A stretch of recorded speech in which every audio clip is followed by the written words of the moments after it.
Staying with us, Jeffrey Epstein co-conspirator Ghislaine Maxwell is asking the Supreme Court to overturn her sex trafficking conviction, arguing she should have been shielded under an earlier plea agreement between Epstein and federal prosecutors in Florida. It comes as the president continues to brush off questions about a pardon, but hasn't ruled it out. Natalie Brand has details from the White House.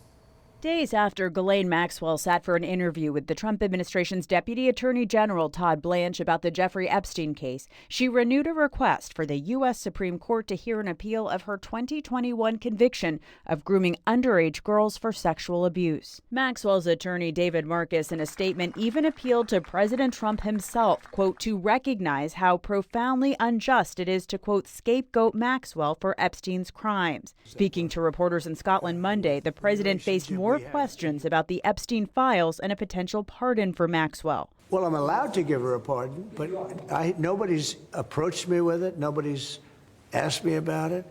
President Trump continues to try to distance himself from convicted sex offender Jeffrey Epstein and dismiss the controversy, despite bipartisan calls for more transparency. It's a hoax that's been built up way beyond proportion. But over on Capitol Hill, even the president's Republican allies acknowledge the public's desire to see the files. Epstein trafficked young women, many of them minors.